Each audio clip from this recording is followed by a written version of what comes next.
yayrasın. Gül bering qo'llariga yayrasın. Yonimga kelinglar, duolar beringlar.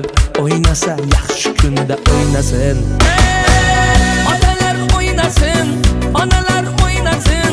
Gül bering qo'llariga yayrasın. Yonimga kelinglar, duolar beringlar. O'ynasa yaxshi kunda o'ynasın.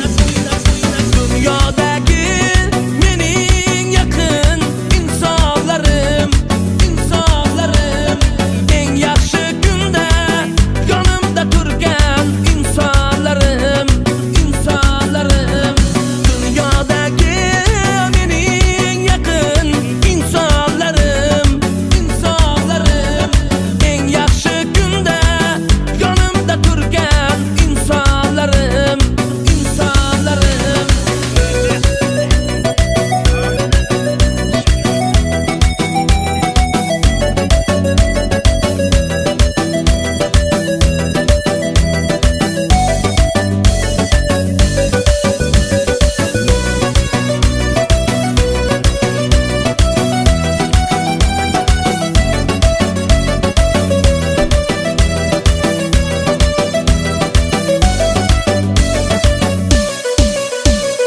Dünyodagi mening yaqin insonlarim,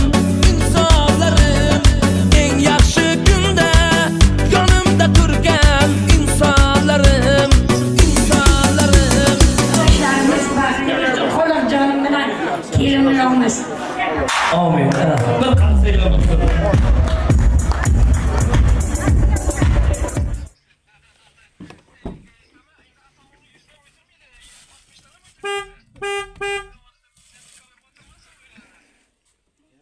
Zor ekan de.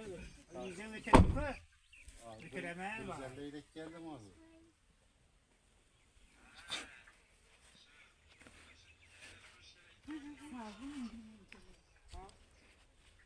Ama kır. Yani onu tayır saldı onu. Hemen bak.